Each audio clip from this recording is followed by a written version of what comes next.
ETV news కు స్వాగతం.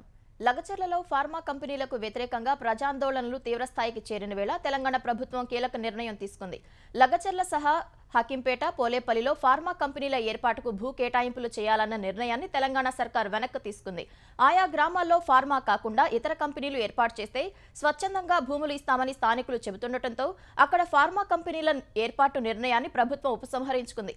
Industrial park పేరుతో కొత్త నోటిఫికేషన్ విడుదల చేయాలని నిర్ణయించింది. ఆయా గ్రామాల్లో టెక్స్టైల్ కంపెనీలకు ప్రాధాన్యం ఇవ్వాలని తెలంగాణ సర్కార్ నిర్ణయించింది. ఈ పరిశ్రమలతో కాలుష్యం ఉండకపోవటం, స్థానిక యువతకు పెద్ద సంఖ్యలో ఉద్యోగాలు వస్తాయనే ఆలోచనతో ప్రభుత్వం ఇండస్ట్రియల్ పార్క్ ఏర్పాటుకు మొగ్గు చూపింది. లగచర్ల దాడి ఘటనలో మాజీ ఎమ్మెల్యే పట్నం నరేందర్ రెడ్డిపై నమోదైన 3 కేసుల్లో రెండింటిని హైకోర్టు కొట్టివేసింది.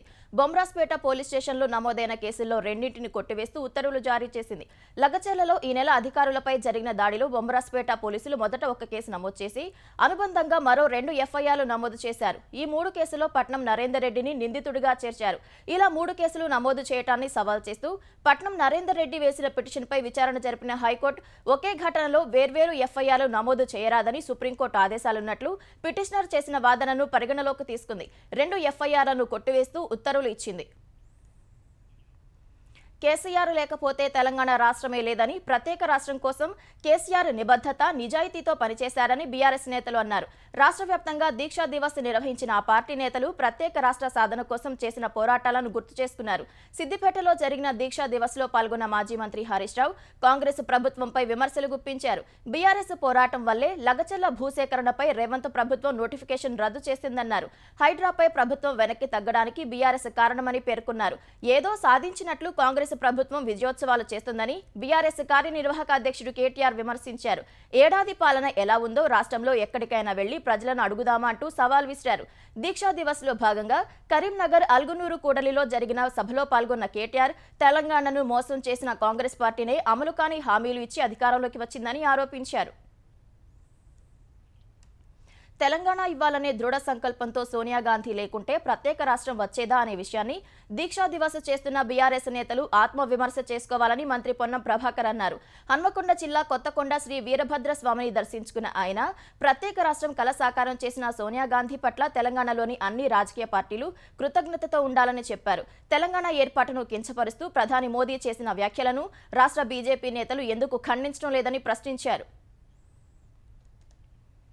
సోలార్ విద్యుత్ కొనుగోలు ఒప్పందంలో జగన్ అవినీతిపై కాంగ్రెస్ ఏపీ అధ్యక్షురాలు వైఎస్ షర్మిల తీవ్రస్థాయిలో మండిపడ్డారు.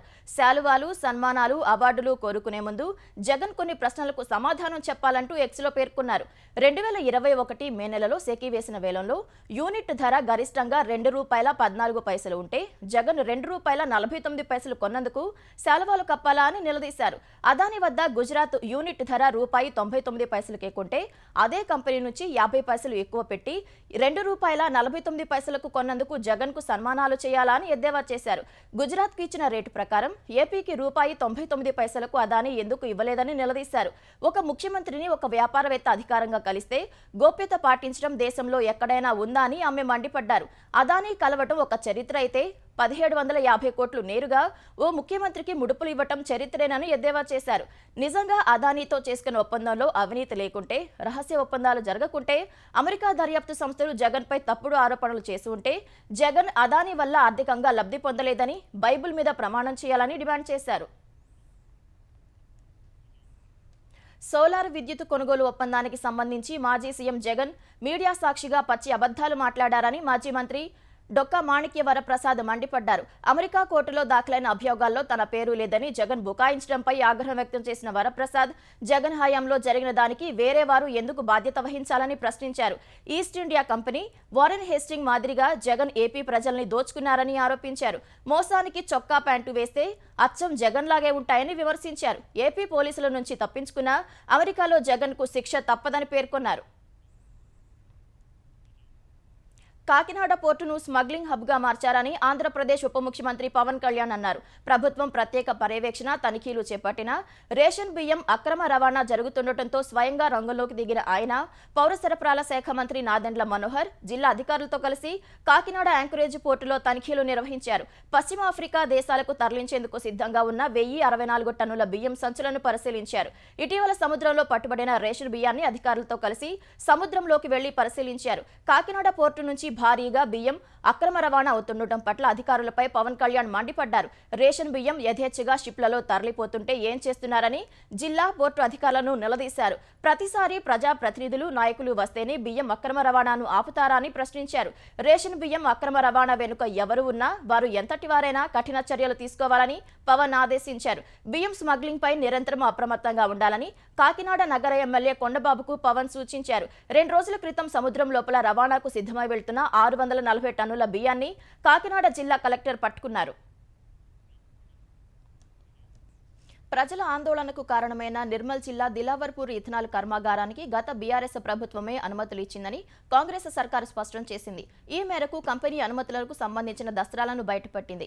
కేంద్ర ప్రభుత్వం ఫ్యూయల్ ఇథనాల్కు మాత్రమే అనుమతి ఇస్తే వాటిని గత ప్రభుత్వం పట్టించుకోలేదని వివరించింది. పర్యావరణ శాఖ అనుమతులను ఉల్లంఘించి నిబంధనలు తుంగలో తొక్కిందని పేర్కొంది. Ethanol, extra neutral alcohol, industrial spirits, absolute alcohol కు అనుమతులు ఇచ్చిందని తెలిపింది. ఫ్యూయల్ ఇథనాల్ సాకుతో కంపెనీకి అనుకూలంగా నిర్ణయాలు తీసుకున్నారని వివరించింది. కంపెనీ ప్రజాభిప్రాయ సేకరణ లేకుండా అడ్డదారులు తొక్కిందని తెలిపింది. కేంద్రం ఇచ్చిన పర్యావరణ అనుమతి ప్రకారం స్థానిక సంస్థల ఎన్ఓసీ తీసుకోవాలని, కానీ అలాంటిదేమీ లేకుండానే పీఎంకే డిస్టిలేషన్స్ కాంపౌండ్ వాల్ నిర్మించిందని తెలిపింది. 2022 అక్టోబర్ 22న 600 లక్షల లీటర్ల ఇథనాల్, ఇతర ఉత్పత్తుల కోసం గత ప్రభుత్వం లెటర్ ఆఫ్ ఇండెంట్ జారీ చేసిందని వివరించారు. గత ప్రభుత్వం కేబినెట్ ఆమోదం లేకుండానే అత్యవసరం పేరిట ఆదేశాలు జారీ చేసిందంటూ దస్త్రాలను బయటపెట్టింది. 2022 డిసెంబర్లో ఈ నిర్ణయాన్ని రాటిఫై చేసిందని తెలిపింది. 2023 ఫిబ్రవరి 24న కేంద్రం ఫ్యూయల్ ఇథనాల్కు అనుమతిచ్చిందని కాంగ్రెస్ ప్రభుత్వం వెల్లడించింది. 2023 జూన్ 15న నీటి కేటాయింపులు, 2023 డిసెంబర్ 7కు ముందే టీఎస్ ఐపాస్ ద్వారా అనుమతులు ఇచ్చిందని తెలిపింది. గంజాయిపై ఆంధ్రప్రదేశ్ ప్రభుత్వం ఉక్కుపాదం మోపుతుందని యాంటీ నార్కోటిక్స్ ఐజీ రవికృష్ణ స్పష్టం చేశారు. గంజాయి, మాదక ద్రవ్యాలపై ఉక్కుపాదం మోపేందుకు elite anti narcotics group for law enforcement ఈగల్ను రాష్ట్ర ప్రభుత్వం అమల్లోకి తెచ్చిన నేపథ్యంలో రవికృష్ణ మీడియాతో వివరాలు పంచుకున్నారు. ఈగల్ టీంలో ఆంధ్రప్రదేశ్లో ఉన్న 5 కోట్ల మంది సభ్యులే అని చెప్పారు. యువత ఎక్కువగా గంజాయి బారిన పడుతున్నారని, తల్లిదండ్రులు పిల్లలపై ప్రత్యేక దృష్టి పెడితే ఇంటి వద్దే గంజాయిని అరికట్టవచ్చన్నారు. ఈగల్ బృందంతో అల్లూరి జిల్లాలో గంజాయిని పూర్తిగా నిర్మూలిస్తామని రవికృష్ణ పేర్కొన్నారు. ఎన్డీపీఎస్ చట్టం చాలా కఠినమైందని, నిందితులకు 7 నుంచి 20 ఏళ్ల వరకు శిక్ష పడుతుందన్నారు. గంజాయి అక్రమ రవాణాలో ఎంతటి వారున్నా చర్యలు తప్పవని యాంటీ నార్కోటిక్స్ ఐజీ రవికృష్ణ చెప్పారు. పార్సిల్, కొరియర్ సర్వీసులపై ప్రత్యేక నిఘా పెడతామన్న ఆయన గంజాయి వల్ల కలిగే నష్టంపై యువతకు అవగాహన కార్యక్రమాలు నిర్వహిస్తామని తెలిపారు. వివేక హత్య కేసులో వైఎస్ భాస్కర్ రెడ్డి బెయిల్ రద్దు చేయాలని సీబీఐ దాఖలు చేసిన పిటిషన్పై సుప్రీంకోర్టులో విచారణ వాయిదా పడింది. ఈ పిటిషన్పై వాదనలు వినిపించిన సీబీఐ తరపు న్యాయవాది గతంలో ఒకసారి బెయిల్ పిటిషన్ కొట్టివేసిన న్యాయమూర్తి ఇటీవల బెయిల్ ఇచ్చారని సీజేఐ జస్టిస్ సంజీవ్ ఖన్నా నేతృత్వంలోని ధర్మాసనానికి తెలిపారు. ఇదే కేసులో మిగిలిన నిందితులకు కూడా బెయిల్ రద్దు చేయాలని దాఖలైన పిటిషన్లపై సుప్రీంకోర్టులోనే విచారణ జరుగుతోందని సునీత తరపు న్యాయవాది ధర్మాసనం దృష్టికి తీసుకొచ్చారు. ఆ పిటిషన్లతోనే భాస్కర్ రెడ్డి బెయిల్ రద్దు పిటిషన్ కూడా జత చేయాలని కోరారు. భాస్కర్ రెడ్డికి నోటీసులు జారీ చేసిన ధర్మాసనం వివేక హత్య కేసుల్లో ఇప్పటికే దాఖలైన మిగిలిన పిటిషన్లతో ఈ పిటిషన్ కూడా జత చేయాలని ఆదేశించింది. తర్వాత విచారణ వాయిదా వేసింది. నైరుతి బంగాళాఖాతంలో ఏర్పడిన తీవ్ర వాయుగుండం తుపానుగా బలపడింది. ఈ తుపానుకు ఫెంగల్ అనే పేరు పెట్టారు. ఉత్తర వాయువ్య దిశలో గంటకు 13 కిలోమీటర్ల వేగంతో పయనిస్తున్న ఈ తుఫాను ప్రస్తుతం పుదుచ్చేరికి 270 కిలోమీటర్లు, చెన్నైకి 300 కిలోమీటర్ల దూరంలో కేంద్రీకృతమై ఉందని భారత వాతావరణ విభాగం వెల్లడించింది. రేపు ఉదయానికి ఉత్తర తమిళనాడు, పుదుచ్చేరి తీరాన కారైకల్, మహాబలిపురం మధ్య తుఫాను తీరం దాటే అవకాశం ఉందని తెలిపింది. ఈ ప్రభావంతో ఇవాళ, రేపు దక్షిణ కోస్తా, రాయలసీమలో అక్కడక్కడ భారీ వర్షాలు, మిగిలిన చోట్ల తేలికపాటి నుంచి మోస్తరు వర్షాలు పడే అవకాశం ఉందని తెలిపారు. అన్ని అంశాలు పక్కన పెట్టి అదానీ లంచాల వ్యవహారం, సంభాల్లో హింసపై చర్చ చేపట్టాలన్న ప్రతిపక్షాల ఆందోళనతో పార్లమెంటు ఉభయ సభలు 5వ రోజు ఎలాంటి కార్యకలాపాలు చేపట్టకుండానే వాయిదా పడ్డాయి. ఉదయం లోక్సభ సమావేశం కాగానే స్పీకర్ ఓం బిర్లా ప్రశ్నోత్తరాలు చేపట్టారు. ఈ దశలో అదానీ వ్యవహారం, సంభాల్ హింసపై చర్చించాలంటూ విపక్ష సభ్యులు నినాదాలు చేస్తూ వెల్లోకి దూసుకెళ్లారు. ఈ పరిస్థితిలో మొదట సభ మధ్యాహ్నం 12 గంటలకు వాయిదా పడింది. తిరిగి సమావేశమైన తర్వాత కూడా పరిస్థితిలో మార్పు లేకపోవడంతో సోమవారానికి వాయిదా వేశారు. రాజ్యసభలో కూడా ఇదే పరిస్థితి ఏర్పడింది. సమావేశం కాగానే వివిధ పార్టీల సభ్యులు ఇచ్చిన వాయిదా తీర్మానాలను చైర్మన్ జగదీప్ ధన్ఖడ్ తిరస్కరించారు. ఈ దశలో విపక్ష ఎంపీలు అదానీ లంచాల వ్యవహారం, సంభాల్ హింసపై చర్చించాలంటూ నినాదాలు చేయగా చైర్మన్ సభను సోమవారానికి వాయిదా వేశారు.